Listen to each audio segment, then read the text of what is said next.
Exorcism বা রুকিয়া নিয়ে বলতে গেলে প্রথমেই জিন জাতির উপরে মৌলিক ধারণা থাকা প্রয়োজন। আমাদের মাঝে অনেকেই আছেন যারা জিনের অস্তিত্ব বিশ্বাস করতে রাজি নন। প্রথম পর্বে তাই জিন জাতির মৌলিক তথ্যগুলি নিয়ে শুরু করছি। আমি মহান আল্লাহর নিকট বিতাড়িত শয়তান হতে আশ্রয় প্রার্থনা করছি। পরম করুণাময় এবং অসীম দয়ালু আল্লাহর নামে শুরু করছি। প্রিয় দর্শকবৃন্দ, প্রথমে জানতে চাই জিন সত্য না দৃষ্টিভ্রম। ইসলাম ধর্মে অদৃশ্যে বিশ্বাস স্থাপন করা অন্যতম একটি গুরুত্বপূর্ণ বিষয়। পবিত্র কোরআন মাজিদে পড়া হয়েছে, এ সেই কিতাব যাতে কোনোই সন্দেহ নেই, পথ প্রদর্শনকারী পরহেজগারদের জন্য, যারা অদেখা বিষয়ের উপর বিশ্বাস স্থাপন করে এবং নামাজ প্রতিষ্ঠা করে, আর আমি তাদেরকে যে রুজি দান করেছি তা থেকে ব্যয় করে। সূরা আল বাকারা 2 ও 3 নং আয়াত।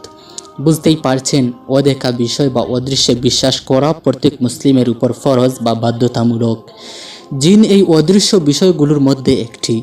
পবিত্র কোরআনে বেশ কয়েকবার জিনদেরকে মানুষদের সাথে সম্বোধন করা হয়েছে। রাসূল সাল্লাল্লাহু আলাইহি সাল্লামের কাছে জিনদের আগমন নিয়ে সূরা জিন নামে একটি সম্পূর্ণ সূরা অবতরণ করা হয়েছে।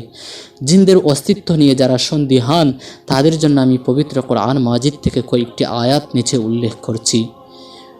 নাম্বার 1, যখন আমি একদল জিনকে আপনার প্রতি আকৃষ্ট করেছিলাম, তারা কোরআন পাঠ শুনছিল। তারা যখন কোরআন পাঠের জায়গায় উপস্থিত হলো তখন পরস্পর বলল, চুপ থাকো। অতঃপর যখন পাঠ সমাপ্ত হলো তখন তারা তাদের সম্প্রদায়ের কাছে সতর্ককারী রূপে ফিরে গেল। সূরা আল আহকাফ 29।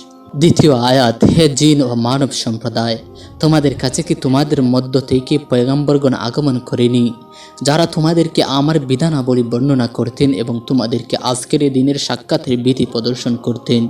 তারা বলবে, আমরা স্বীয় গুনাহ স্বীকার করে নিলাম। পার্থিব জীবন তাদেরকে প্রতারিত করেছে। তারা নিজেদের বিরুদ্ধে স্বীকার করে নিয়েছে যে তারা কাফের ছিল। সূরা আল আনআম 130। তৃতীয় আয়াত, আমি জিন ও মানুষকে কেবলমাত্র আমার ইবাদতের জন্য সৃষ্টি করেছি। সূরা আয-যারিয়াত 56। এভাবে কোরআনে পাকে আরও অসংখ্য আয়াত রয়েছে। জিনের অস্তিত্ব পবিত্র কোরআন মাজিদ ও হাদিস দ্বারা অকাট্যভাবে প্রমাণিত। অসংখ্য সহিহ হাদিস রয়েছে যেগুলোতে জিন জাতির বিভিন্ন বিষয় নিয়ে আলোচনা করা হয়েছে। আমি পবিত্র কোরআন মাজিদের রেফারেন্স দিয়েই শেষ করছি। হাদিসগুলোর রেফারেন্স দেওয়ার প্রয়োজন মনে করছি না।